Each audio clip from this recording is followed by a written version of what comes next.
año parece que hablamos de lo mismo. ¿Cómo puede ser que los datos de suicidio en Uruguay sigan empeorando? El pico histórico se había dado con la crisis del 2002. La tasa de suicidio llegó a 20,6 cada 100.000 habitantes. Sin embargo, desde 2016 el dato venía dando muy cerca de aquel y las cifras de 2021, publicadas recientemente por el Ministerio de Salud Pública, muestran que finalmente hubo un nuevo récord. La tasa de 2021 fue de 21,39 autoeliminaciones cada 100.000 habitantes. El promedio mundial es aproximadamente la mitad. Eso significa que en Uruguay se quitaron la vida 758 personas, 40 más que en 2020 y 200 más que en 2010. Quienes más se suicidan son los mayores de 85 años, donde la tasa trepa hasta casi los 50 casos por cada 100.000 habitantes. Y luego están los que tienen entre 25 y 29 años. La tasa es de 36 suicidios cada 100.000 habitantes en esa franja etaria. Además cambió el departamento con peores cifras. Antes era Rocha, ahora es 33, con una tasa de 53,5. Por comparar, la de Montevideo es de 17,5. Lo que se mantiene es la preponderancia del género masculino. 82% de los fallecidos por esta causa eran hombres y solo 17 mujeres. De hecho, el crecimiento que explica el aumento de las cifras ocurre en hombres, mientras que los datos en mujeres se han mantenido bastante estables. El récord llevó al gobierno a elaborar una nueva estrategia para trabajar en el tema, lo que comenzó a hacer el año pasado con la convocatoria a un grupo técnico de expertos en prevención del suicidio. Sin embargo, una campaña reciente del Ministerio de Salud Pública, protagonizada por Juan Carlos Lópezito, fue muy criticada en redes sociales. Pues el silencio hace bien, la soledad hace bien, pero a veces complican la vida. Pero tener a alguien a quien contarle lo que te está pasando es absolutamente vital. Tener una oreja para el otro, tener un ratito para el abrazo, tener la posibilidad de decirle al otro, mira hermano, mira hermana, me está pasando esto o lo otro. Uno cuando descarga y se abre, ya está.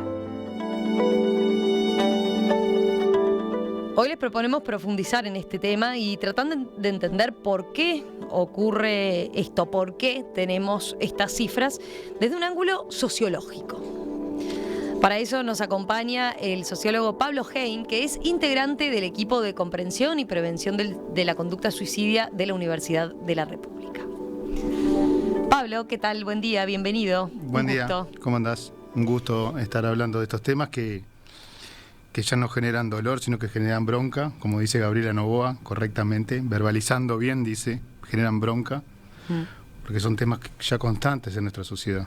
¿Sí? Sí, y yendo a eso, a ver, la primera pregunta, bien amplia, tendría que ser de esas del arranque. ¿Qué pasa en Uruguay? ¿Cómo puede ser que año a año sigamos empeorando?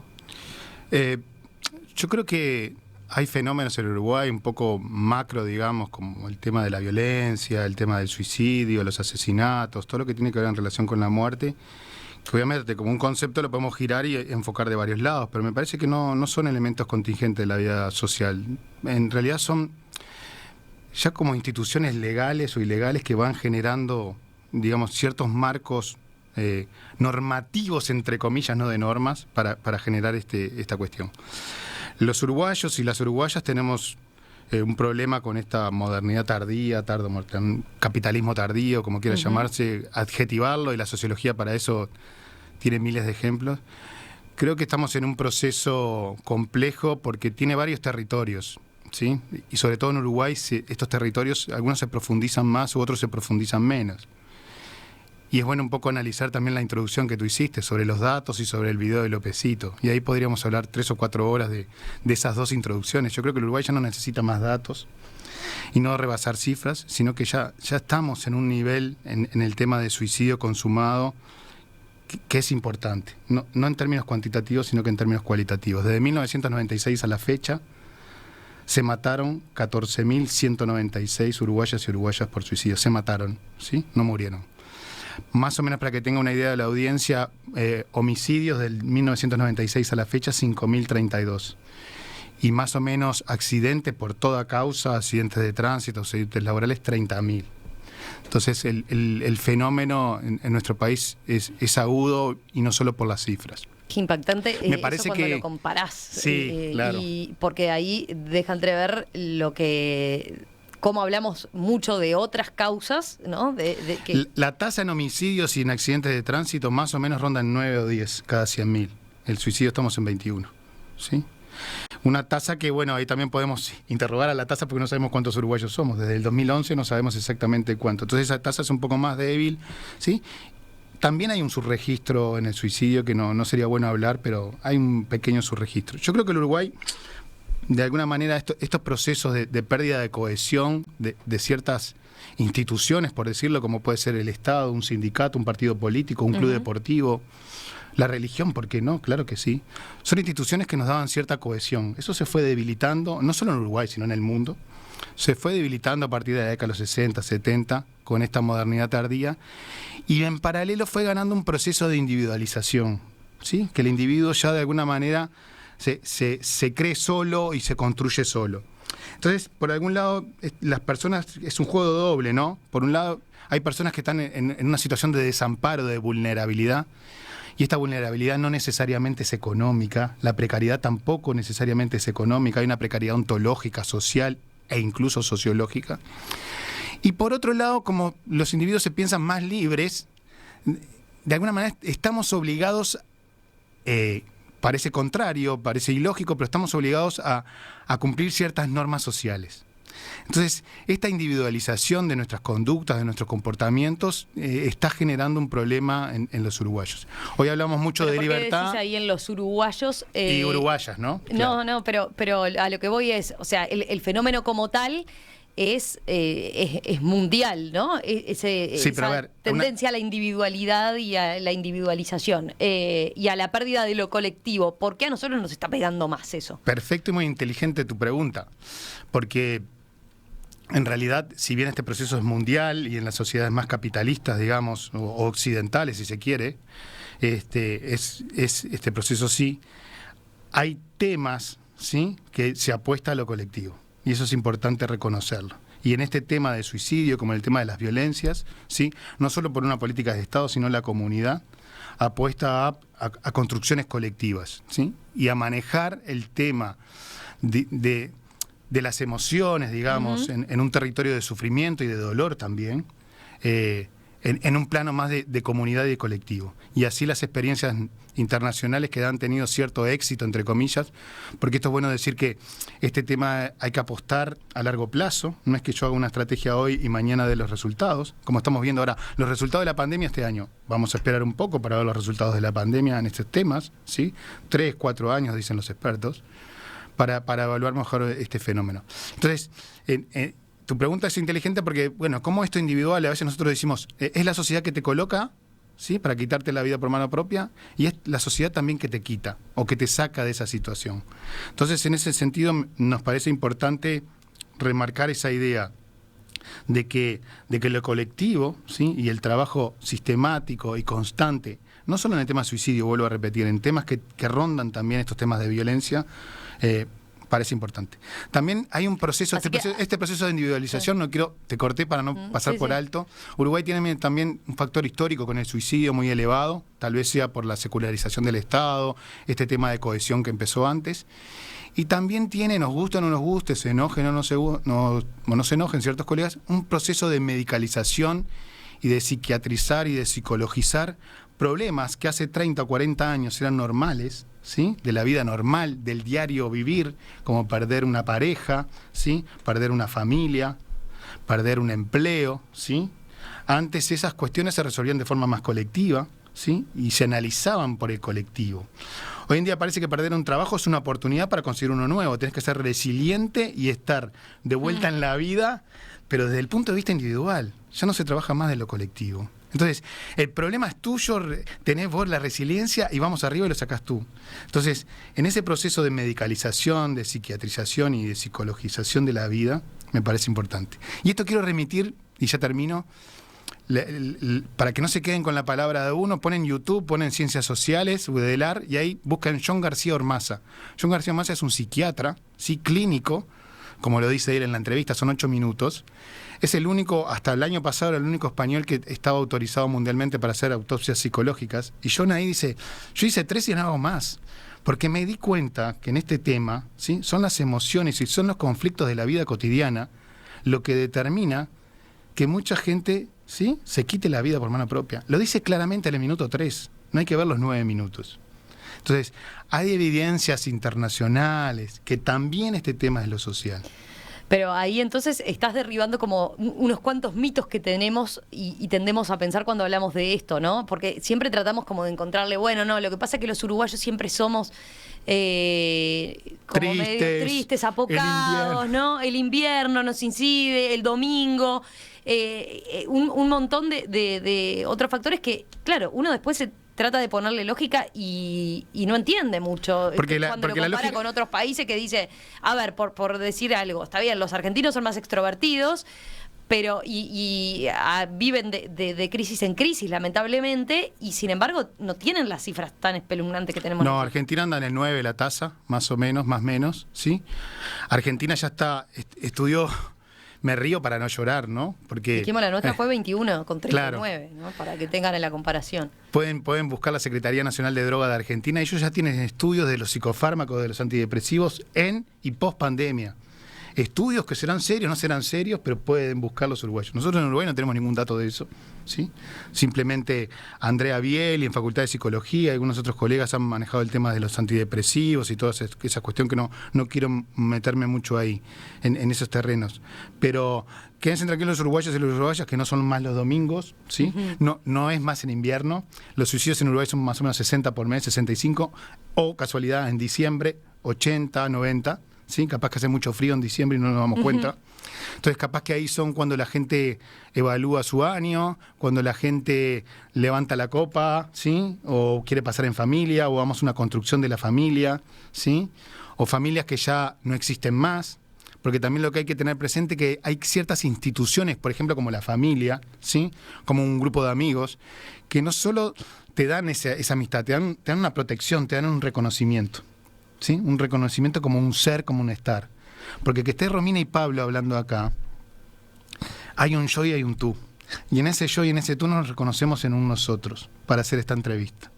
Desde el punto de vista sociológico estoy hablando, no psicológico. Claro. Entonces, la pérdida de la familia, ¿sí?, de alguna manera, o la pérdida de un grupo de amigos, o la pérdida de algunos grupos de referencia que uno tiene, que pueden ser sindicatos, pueden ser partidos políticos, o que la sociedad va desprestigiando de alguna manera también, puede producir un déficit, ¿sí?, y una falta de protección de los individuos. Porque a veces buscamos ese reconocimiento de sentirme parte de algo, por más mínima que sea, ¿sí?, de ir a jugar al fútbol algunas mañanas con los amigos y meter un gol por mes, como me dejan a mí los compañeros de la CJ, para que no me sienta tan mal. Entonces, en ese sentido, los uruguayos también tenemos otro mito, los domingos, yo creo que un poquito más los martes, no importa qué día. Tenemos el mito de aquel pueblo de Rocha, ¿sí?, sí, que es otra gran... No, estamos en radio, pero tendría que ser estupidez y no la quiero usar. Nosotros hicimos un estudio, juntamos todas las cifras del año 2007 al 2017 de todos los suicidios de todos los pueblos del Uruguay. Eso lo tiramos lo contrarrestamos, contra el censo 2011, que es el último dato de cuánta gente vive en Juan Lacase, en Nueva Albesia, en Chapicuí. Y Castillo, vamos a nombrarlo porque no... Sí, claro, verbalicemos, como dice Gabriela Novoa, bien, correctamente las cosas. Castillo quedó en 4º lugar en Rocha. No importa ni quién es el primero, ni segundo, ni tercero. Pero acá salía en el diario que Castillo había una piedra, que los perros no ladraban, ¿sí? Lo que tenemos que preguntarnos como sociedad es qué hicimos en esa región este del país, que tocamos la actividad productiva, económica, cultural, social y política en los últimos 40 años. Decir, Romina, que el año pasado aumentó más en 33, nos tendría que dar vergüenza. Vergüenza como comunidad, porque ahí tendríamos que estar el año pasado y prestar ese hombro a esas familias y a esos amigos. Tendríamos que estar ayer y tenemos que estar hoy como sociedad, como hacen otras comunidades. Pero ¿Me explico? eso ahí, volvemos a lo que señalabas. Para ti, el principal problema es eso, que no lo abordamos como sociedad, que no lo abordamos, nos dejamos de todos los factores entonces que a los que venimos echándole la culpa, ¿no? O tratando de explicar. Y el problema es que no abordamos el tema como tal, como... Y bueno, soy sociólogo, ¿no? Si fuese psicólogo te hablaría, o si fuera psiquiatra te hablaría de los neurotransmisores, ¿sí? De la serotonina, ¿sí? Y de otras cosas. Enfocamos Pero también acá desde el lo punto de enfocamos vista... con un exceso de problema en salud mental también, el tema del suicidio. Yo creo que sí, porque también la salud mental es encerrar al individuo en sí, es la resonancia de sí mismo. Y entonces, es ese problema que te llevó a ti a perder una novia o un novio, y sos vos que tenés que tratar de solucionarlo con tu terapeuta, y de alguna manera lo que te llevó a eso no se ve. Entonces, seguimos apostando a, si mirás la Estrategia Nacional de Prevención 21-25, hay 5 objetivos, desde los 5 primeros hablan de salud mental. Y es el sector, como dice Novoa claramente, ¿no? Es muy crán esto. Es el sector, y ella es psicóloga, aclaremos. Es el sector sanitario que dice que tiene que estar lo social. Dejemos a lo social hablar. Dejemos a un filósofo, a un antropólogo, a un licenciado en comunicación que haga una campaña sostenida. Lopecito sí, Lopecito no. Nadie discutió en Uruguay qué es una campaña de prevención de suicidio. Tú mirás cualquier campaña, Chile, Argentina, España, País Vasco, Galicia, la que te mandé en Londres, ¿sí? La gente puede googlear, no se queden con la palabra de Pablo. Pueden googlear la última foto en Google de Londres, o Proyecto 84 en Londres, ¿sí? O me puede escribir y le podemos mandar algunas campañas más fuertes de Alemania, o Bélgica, o Finlandia, o Chile. Y ahí vemos que las campañas son sostenidas, 2 meses quedan en la vía pública, y 2 meses machacando. ¿Me explico? Y con Y ejemplos. acá, y con ejemplos, la última campaña la última foto. La última foto yo la vi, es fuertísima en cuanto al impacto que genera, ¿no? Porque lo que vemos son imágenes de las personas que llegaron al suicidio, pero uno tiende a pensar, bueno, se lo imagina ya totalmente depresivo, ¿no? Tirado en una cama. Y no, lo que ve son imágenes de gente muy viva, muy vital. Porque ahí la campaña también busca una cosa que los uruguayos tenemos, es que exclusivamente miramos que da señales, y no es así. A veces no se da señales. Porque esto de dar las señales, pensemos en estas 14.000 familias que tuvieron desde el año 96 a la fecha, y que Pablo y Romina le digan no, porque las señales son señales individuales. Es victimizar otra vez a la familia. Entonces, esta campaña también busca eso. Porque acá ahora se está hablando de posvención, y es el trabajo con las familias. Que expliquemos qué es posvención. Mundialmente ya se está trabajando en lo que es prevención, intervención y posvención. La intervención, para que entienda la audiencia, es los momentos más críticos, ¿sí? Cuando hay intentos, cuando hay ciertas patologías mentales, que las patologías mentales son un factor de riesgo, claro que sí. Ahí dejamos trabajar en paz y en tranquilidad a la psiquiatría y a la psicología. Es decir, no llega el psiquiatra y el psicólogo cansado de ver a Pablo en una consulta que porque no metió un gol en el fútbol, ¿sí? O el sistema de emergencia que atienda, o no ver a Juan Carlos que se torció el tobillo y le duele un poquitito y va corriendo a la emergencia, porque ahí taponeamos, ¿sí?, a ese médico que está 24 horas ahí, que tiene una vida, y no lo dejamos ver cuando llega un intento de IAE. ¿Me explico? Entonces eso es la intervención. Intento de autoeliminación. IAE, claro, muy buena corrección. Perfecto. La prevención se trabaja con otras instituciones y con otras profesiones. ¿Qué quiere decir la prevención? Trabajamos toda la comunidad. Y ahí trabaja el profesor de educación física, porque vos imagínate un chico que hace ISEF, ¿no? O educación física. Ese chico puede estar en el fútbol universitario, en un club, en un colegio, ¿sí?, en la liga de baby fútbol, y tiene que estar instruido, por lo menos, no para que sea prevención, pero por lo menos estar alerta a las señales, porque ahí los niños y las niñas que van a esas prácticas deportivas, en general, están más abiertos. También en la prevención actúa el médico de familia, y así lo hizo Cuba. Otro mito de los uruguayos, que Cuba es más importante. No, Cuba ya hace años que no solo la paró, sino que la bajó a 14. El otro gran mito que no quiero dejar pasar, y ahora me acordé, que el suicidio a nivel mundial bajó. Bajó a nivel mundial, desde el año 2000 al año 2019. Para esto, la gente puede cargar la página de la OMS y ver un documento del 17 de junio del 2021, que está en inglés, pero hay una traducción de 4 o 5 páginas, y ahí se dice que el suicidio bajó a nivel mundial y que solo en la región de las Américas aumentó un 17%, gracias a Canadá, Estados Unidos y Uruguay. Entonces eso hay que decirle claramente a los uruguayos y a algunos ministros que el suicidio en el mundo bajó, se detuvo y bajó, claramente lo dice la OMS. Bueno, volviendo a la prevención. La prevención ahí actúa el médico de familia, actúa el profesor de la universidad, en secundaria, y actuamos todos, nos manejamos todos. La posvención no es solo el trabajo con los supervivientes, digamos, que son los familiares y amigos, por ellos, sino que también es ellos por nosotros, cosa que acá en Uruguay todavía no se entiende. ¿Qué significa ellos por nosotros? Significa que ellos, a constituirse como familiares, supervivientes, nos muestran a ti y a mí que esto se da en familias de normalidad, por decirlo de alguna manera. Y entonces nos entramos a cuidar, porque yo veo que la familia tal y la familia tal hubo un suicidio. Bueno, ahí volvemos al trabajo en comunidad. No, y a lo que señalabas de la campaña esta también que de la campaña, exactamente. Busca mostrar, ¿no? Porque lo que se veía ahí, lo que se ve es permanentemente eso. La persona que se suicida en sus días previos, haciendo la cosas en la día a día, por eso se llama la última foto, y también se ve a la familia, ¿no? Sí, y estas fotos, bueno recordar, están en los metros, están en la estación de tren, están en las calles, en las rutas. Son carteles como una bebida cola, así bien grande. Es importante que los uruguayos vean. Y vos decís, ahí esas familias hicieron como el clic de que tenían que con su experiencia traumática, dolorosa, y como parte incluso de hacer su duelo, era poner a su ser querido, de alguna forma exponerlo para que otros tuvieran en cuenta lo que les pasó. Exactamente. Sobre todo porque también hay una cuestión importante que nos iríamos de tema, y ustedes lo manejaron con los filósofos, y seguramente la filosofía lo maneja mucho mejor que la sociología, es el tema del dolor y del duelo en forma cultural. Porque si yo opino que la sociedad me lleva a un problema, yo también opino que la sociedad me saca de ese problema, y la cultura me saca. Entonces, con estos temas, ¿sí?, que son muerte, la muerte genera un dolor, y eso nos habla de qué sociedad estamos, cómo la sociedad enfrenta ese dolor. Tú cuando tenés una muerte de un ser querido, lo primero que haces es tratar de explicarlo, entre comillas, racionalizarlo, ¿sí? Decir qué le pasó, cómo fue. Entonces, si de alguna manera lo encajás, esa muerte, y la racionalizás, entre comillas, la explicás, fue un accidente de tránsito, le falló los frenos, una falla mecánica, bueno, está.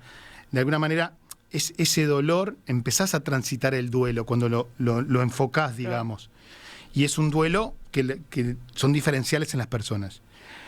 Cuando se produce una muerte por un suicidio, esa muerte y ese dolor nunca se explica, porque no lo dejamos como sociedad también explicar a la familia.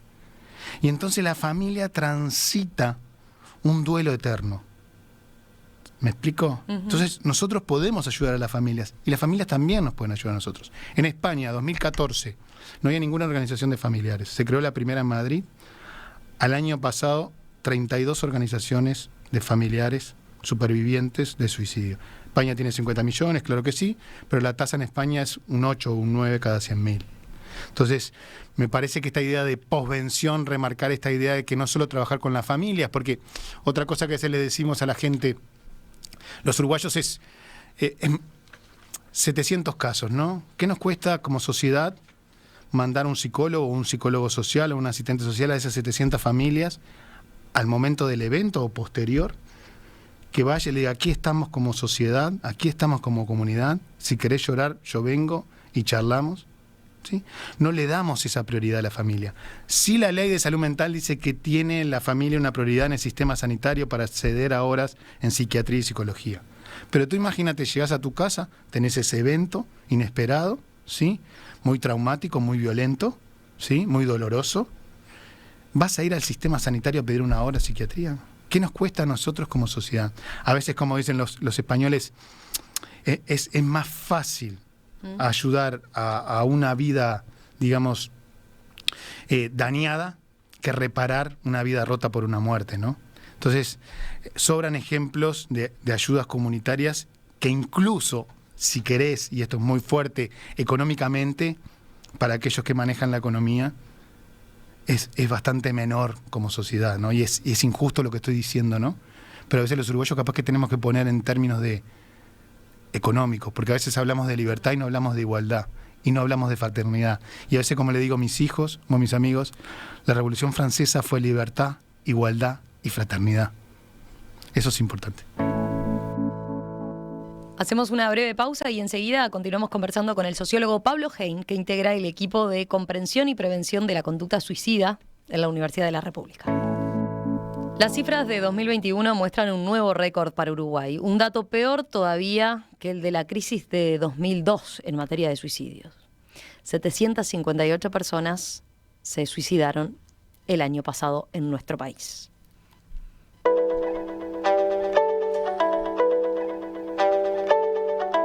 Sobre este tema estamos conversando esta mañana aquí en Perspectiva con Pablo Hein, sociólogo, integra el equipo de comprensión y prevención de la conducta suicida de la Universidad de la República. También integra la dirección académica de un posgrado de especialista en suicidología de la Facultad de Ciencias Sociales del País Vasco.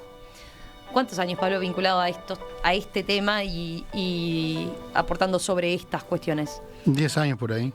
Un proyecto que empezamos con Gabriela Novoa, Cristina Larrola, Alicia Canetti en ACE, es bueno decirlo, en la Dirección de Salud Mental, y después fue cuajando y formamos el grupo que integramos Facultad de Enfermería, Psicología, Humanidades, Comunicación, Medicina, Ciencias Sociales.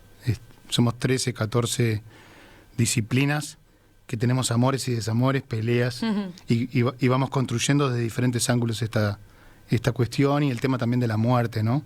El tema de las emociones, el tema de los riesgos sociales, ¿verdad? Porque al riesgo social también le corresponde una gestión social de este problema. Entonces, de alguna manera, como somos individuos, somos proclives a una vulnerabilidad y una precariedad, ¿no? Y de alguna manera entender esos temas de angustia, de depresión, también tienen un componente social. Hay autores que dicen que el dolor o el sufrimiento se teje, ¿sí?, en una malla social. Le corresponde una malla social. Entonces, mira, respecto a lo que comentábamos al comienzo, lo que señalabas tú, sí, a partir de lo que yo te mencionaba, ¿no? De si tú entendías que se encontraba demasiado la vinculación entre el suicidio con un problema de salud mental, ¿no? Y decías, bueno, en detrimento de ver el lado social. Acá llega un mensaje de Ani que dice: mi madre de 91 años perdió a su pareja de 60 años. Ante su tristeza, el geriatra le propone pastillas. Mi madre le respondió: doctora, la tristeza por mi pérdida, ¿se medica? Me miró y me dijo: nos vamos. Sí, y ejemplos sobran de eso para un lado y para el otro, ¿no? Tampoco es... Lo importante acá que vuelvo a repetir, soy sociólogo y por suerte o por desgracia me crié dentro de esta disciplina y tratamos de llevarla a cabo, pero somos seres sociales y al riesgo social le corresponde una gestión social y una protección social. Esto que hablaba de Durkheim, del suicidio, yo era un colega, un amigo, mejor amigo que colega, me decía, no, porque Durkheim, el suicidio, lo que Durkheim estudió, si bien estudió el suicidio, también estudió qué pasaba del cambio de una sociedad a otra, ¿no? Con cierta solidaridad, con la cohesión. Entonces, la excusa fue el suicidio para estudiar en qué sociedad estamos. Y a veces es un espejo, sí, este tema, como los temas de violencia también. Ahí Carmona Parra, que es un colombiano que es psicólogo social, nos habla muy bien de estos temas, como a veces hay temas que nos hablan de la sociedad, ¿no? Y los temas de violencia, claro que también. Los temas de desigualdad también nos pueden estar explicando un poco estos temas. Porque a veces hay teorías que dicen, bueno, pero se dan diferentes clases, sí, pero la desigualdad no necesariamente es económica. La desigualdad también es acceso a oportunidades y de pensarnos como individuos en una trama social. Y también tiene que ver esto también con muchas otras interpretaciones o cosas que se está dando el valor a la comunidad, esto de justicia restaurativa y algunas cuestiones que hay, que no necesariamente hablan de suicidio, pero sí hablan del papel de la comunidad y de volver a esa idea de comunidad y sobre todo en debate, ¿no? Porque esto es lo que tenemos que tener. La comunidad es un continuo debate y está bueno que lo sea, ¿sí? Debate de ideologías, de religiones, ¿sí? Entonces, en su justo término. Fuera de micrófono, hasta como sociedad, el hablar de la muerte como tal, ¿no? Más allá del suicidio, digo, de cómo una sociedad se para ante la muerte y habla de ella, puede incidir de alguna manera en este otro tema. Sobre todo de cómo entendemos la muerte en términos sociológicos o las enfermedades también neurodegenerativas. Hay un hermoso libro que se llama La cara social del cáncer, de Fernando Gilvilla, que está por suerte en la Biblioteca Facultad de Ciencias Sociales. Son procesos que también tienen su vuelta social. Entonces, el tema de la muerte, Uruguay se perdió, y digamos, lo digo entre comillas, la oportunidad de hablar de la muerte para posicionar la vida. Acá, una cosa que tenemos que tener claro, nadie está celebrando la muerte. Lo que sí estamos buscando es una racionalización de la muerte para celebrar la vida y para pararnos sobre la vida. Y para decirles a los uruguayos y a las uruguayas, a nuestros jóvenes y a nuestra tercera edad, de que vale la pena vivir la vida. Claro que sí. Y que la vida es más golpes que éxitos. Lo que pasa es que estamos acostumbrados en esta individualización, en esta industria de la felicidad, como dice Davis, a contar los éxitos y no los fracasos. Bueno, ahí lo vinculo con el último tema que abordamos en la mesa de filósofos, ¿no? Cuando incluso leímos un mensaje tuyo que aparecía eso planteado como un problema. La obsesión de la felicidad, ¿lo ves así también? ¿Es un tema que puede estar incidiendo hoy en día? Capaz que soy sociólogo, entonces te digo que sí. No sé en qué porcentaje, ¿sí? O en qué parte de la varianza de todo ese problema. Pero yo creo que sí, que estamos jugando un elemento en esta modernidad tardía o en este capitalismo tardío, en este proceso también de medicalización, ¿no? Porque esto de la felicidad te lleva a medicalizarte y te lleva a psicologizar estos problemas que hablábamos hoy de sufrimiento. Que en algunos casos, o en muchos casos, sí. Psicologizarte. A ver, la psicología positiva estamos hablando, francamente, de pero esto. pienso, por ejemplo... de los coach.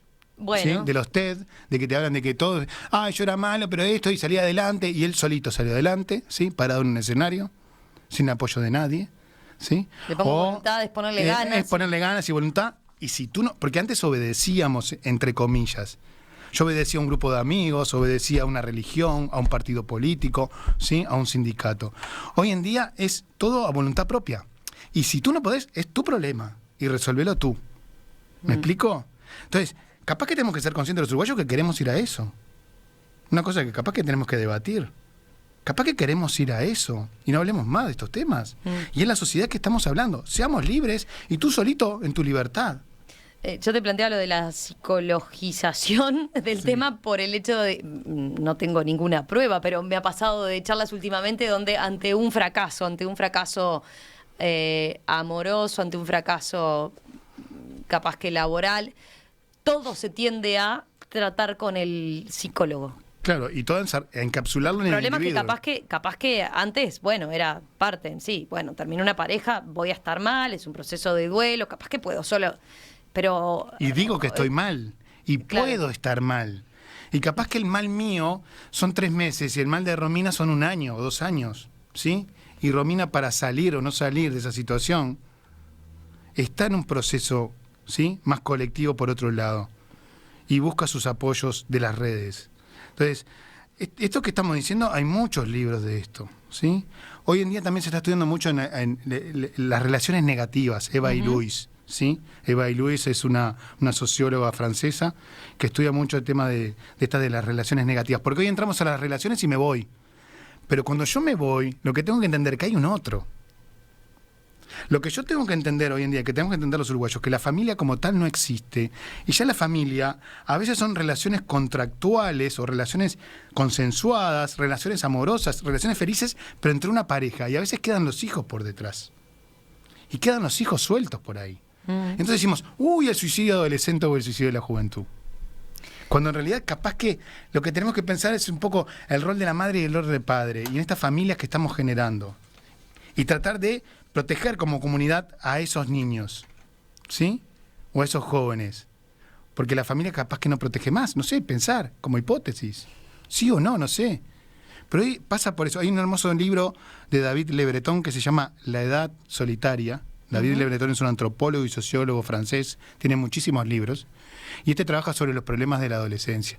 También John García Ormaz ahí dice que el 25 a 30% de los jóvenes en Europa tienen cortes, ¿sí? Que es algo natural, porque claro, la adolescencia es eso, ese es el tránsito entre una edad de niño y una edad adulta. Y para eso también te paso otro texto. Hay un trabajo muy lindo de UNICEF de Argentina, no nos tenemos que ir ni a Francia ni a España, que es del año 2019. Hay uno del 2020, que es una guía, que está linda también, pero el 2019 es de suicidio de jóvenes en Argentina, UNICEF 2019. Ese es un trabajo que todo profesor de secundaria, todo profesor universitario lo tendría que leer. Son 90 páginas, no son 1000, ¿eh? Ahí se analiza desde el punto de vista antropológico, de la comunicación, sociológico, psiquiátrico, psicológico, el problema de los jóvenes en este tema de suicidio.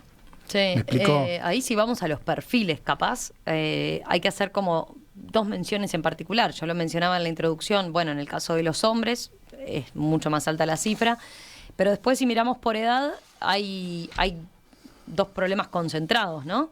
En los adultos, incluso mayores de 85 años. Sí, mayores de 65. O de 65. Sí. Y después en los jóvenes, estamos hablando ahí de una franja que después de los 25 mira, a 30. Hay que ser muy cautos, sí, tenés razón, pero hay que ser muy cautos también con los números en Uruguay. Si bien tenemos la tasa más importante de las Américas, hay que repetirlo, son poquitos casos. Entonces, si yo los cortes hago de 25 a 30 o de 20 a 30, los cortes etarios para analizar, ahí puedo, digamos, de alguna manera inducir a cierto error, digamos. Sí es una realidad. El suicidio afecta a todos, genera dolor. No hay un etamo etario más importante que el otro. Creo que tenemos un problema de 65 años y más. El otro día un colega de la Universidad de Barcelona, Andrés, me decía, tenemos un problema, deben de tener también un problema de edanismo ahí, ¿sí? Y yo digo, ¿qué es eso? Bueno, es discriminación por edad, la tercera causa en el mundo. Y se empieza a generar a los 4 años de edad. O sea, nuestros niños ya estamos inculcando el edanismo. No es un problema de Romina y de Pablo que tienen 40 y 50 años, ¿sí? Es un problema que ya lo estamos inculcando en edades tempranas. Con la transmisión cultural, social, digamos que estamos haciendo eso. Y sí tenemos un problema entre los 25, 30, 35 años de edad en nuestros jóvenes. Claro que sí, que es el volumen más importante de suicidio en Uruguay. Creo que es.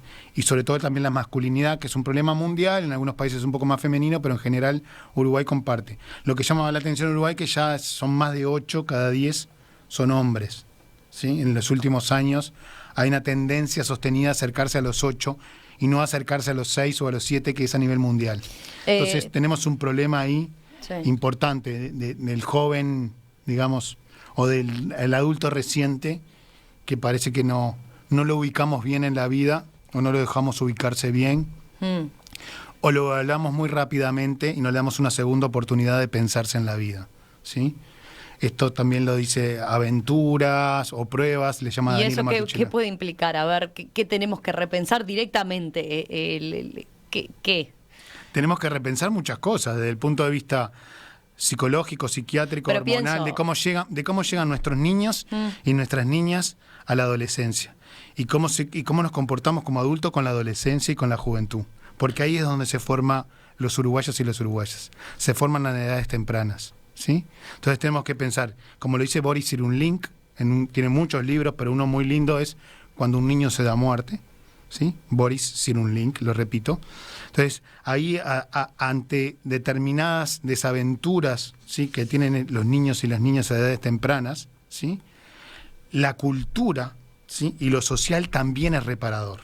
Entonces, tenemos que manejar este tema de las emociones, este tema de la individualidad, este tema de lo colectivo. Así lo está haciendo hoy en día Valencia, lo está haciendo Galicia, lo está haciendo Murcia. Pero pienso, por ejemplo, en las escuelas, perdona que te corte, ¿sí?, o en edades tempranas, hoy en día están trabajando el tema de la muerte, el tema de las emociones y el tema de ser más compañeros, y el tema de ser más solidarios, y el tema de evaluar menos rápido a la gente.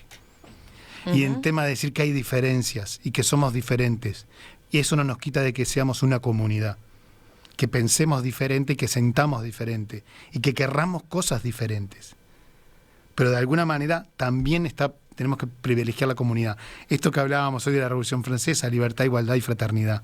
Entonces, hoy en día los programas en España, en las escuelas, en los colegios, en edades tempranas, 7, 8 años, 9 años, Cataluña también, están hablando de estos temas. La pandemia fue y es una excusa para hablar de estos temas. ¿Me explico? Entonces, el tema de la muerte también los uruguayos somos bastante complicados con la muerte, ¿sí? La privatizamos, ya no hay más velorios, ¿sí? Los entierros cada vez más separados, que no hay más entierros. Hay un precioso libro que se llama La derrota social de la muerte, también de Fernando Gil Villa. Entonces, tenemos esa cosa, porque ir a un velorio, abrazar al doliente, ¿sí? Estar ahí, o no abrazarlo, estar, ¿sí? Compartir ese momento con él, decir, estamos acá, genera una reconstitución, al menos en un segundo de esas personas, importante. El otro día fui a un velorio de un compañero y realmente fue emocionante ver a compañeros del colegio de estas dos, tenía dos hijas, tiene dos hijos de 12 y 14 años, y había como 70, 80 gurises. La emoción de esas gurisas de perder un papá, ¿sí? Que no lo devuelve nada, tener esos compañeros ahí, la verdad que fue digno de sostener y de decir, ¿no? Estas cuestiones que generan comunidad. Comunidad en un sentido muy, pero muy amplio, ¿no? Es decir, estamos acá en la adversidad. Claro. Entonces, me parece que nos tenemos que acostumbrar a eso y acostumbrar a decir a nuestros jóvenes que la vida es más fracaso que éxitos. Claro que sí. Bueno, por eso pensaba en que sí. eso, pero tenemos estereotipos como de si seguís una carrera te tiene que ir bien en los estudios y no, ojo con empezar de vuelta, con fracasar, cuando te das cuenta que después no era lo tuyo, con el hecho de tener una familia, con el hecho de, bueno, tener tu hogar y tu casa, tu auto, ¿sí? Tener hijos. Y la carrera tiene que ser universitaria. Y jamás nos preguntamos, bueno, capaz que hay gurises que quieren ser plomeros o carpinteros, ¿y por qué no pueden tener un trabajo digno y un salario digno y una constitución social de esa profesión digna? Hablamos mucho de que, bueno, darle el título universitario a profesores de secundaria. Y a veces pensaba, ¿pero por qué? ¿Por qué no revalorizamos el papel de profesor de secundaria, que es el que pasa la mayor cantidad de horas con nuestros hijos hoy en día? ¿Por qué le tenemos que dar un título para valorizarlo? ¿Por qué no lo valorizamos en términos sociales, culturales y, claro que sí, económicos? Y que ese profesor es el que vehiculiza muchas cosas con nuestros hijos. Entonces, los uruguayos tenemos esos mitos, esas cuestiones que darle un título universitario a la gente los va a colocar. Y a veces hay muchos jóvenes que no quieren hacer universidad, o no desean, o los padres los empujamos. ¿Me explico? Entonces, hay muchísimas cosas para pensar. La bronca que da, como dice Novoa, ¿sí? Es que somos un país pequeño. Y somos un país que nos podemos dar el lujo de pensar estos temas.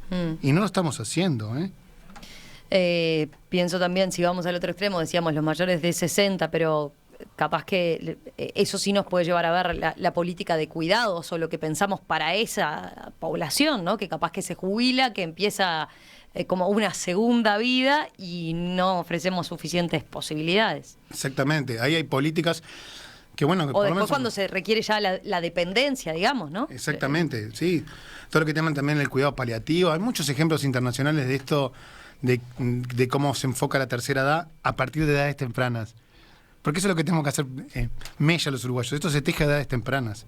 Entonces, la tercera edad, por ejemplo, en el País Vasco, perdón que ponga este ejemplo, hay muchos clubes de abuelos, uno por cuadra o cada 2 cuadras, vos ves, ¿y por qué se juntan acá? Y se juntan y vienen a jugar a las cartas, a tomar, y si no viene alguien, los llaman los otros, ¿sí? O los clubes de abuelos se organizan en los colegios, en las escuelas, las tradiciones vascas, digamos. Entonces, se sienten partícipes, ¿no? Porque acá, digamos, te jubilás y que para afuera y no sos más partícipes de la trama social.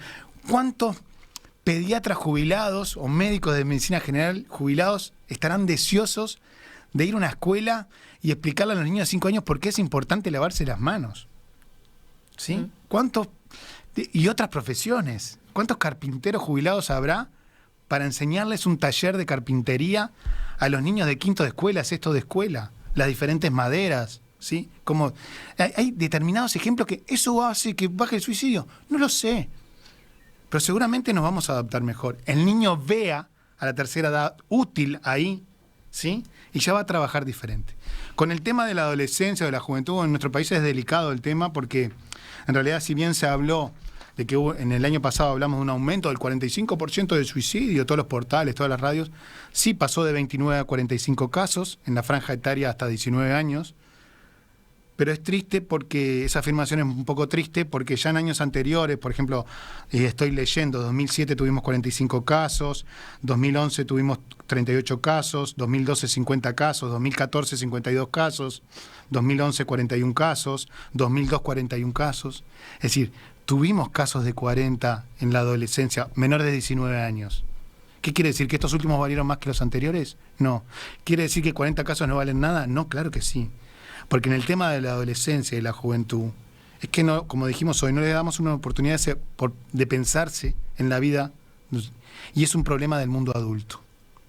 Básicamente, el problema de la juventud es un problema del mundo adulto. Entonces a los jóvenes no le hablemos mucho de suicidio, no porque no hablarles, porque una cosa que tienen que saber los uruguayos y las uruguayas es que nosotros nos damos muchos talleres, ¿no? Pero cuando vamos con los jóvenes, vamos locos de la vida, porque ahí los jóvenes en los liceos o en los colegios jamás nos preguntan cuántos son los casos, cómo se ahorcaron, en qué departamento son más. No, a los gurises no les interesan las cifras.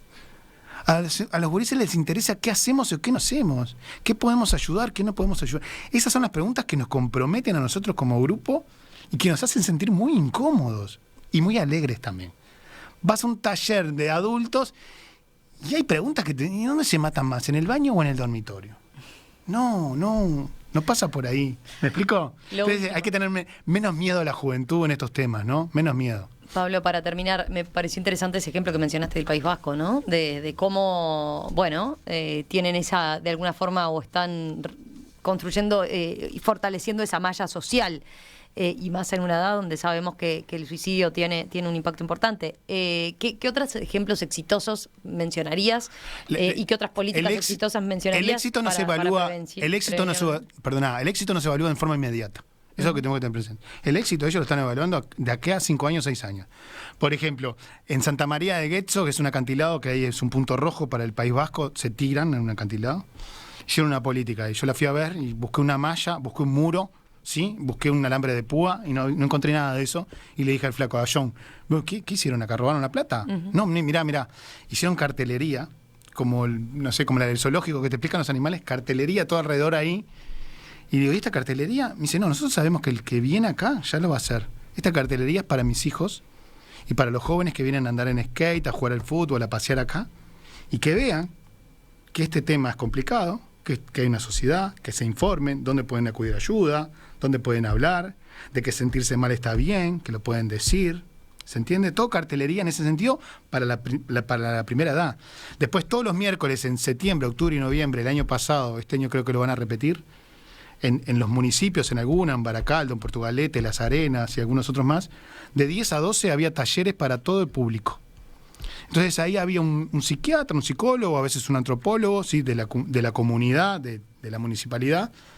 Y ahí iban, por problemas de pandemia, iban 35 con cupos, con inscripción. Yo fui a 2, en 2 municipios diferentes. Iban vecinos y vecinas con la chismosa a escuchar 1 hora y media a un profesional que les hablara, que ellos preguntaran, iban internalizando el tema. Y después con los vecinos que están más interesados forman, de alguna manera, gente para que vayan a los liceos, para que vayan a los colegios, y de alguna manera son políticas que van desarrollando lentamente.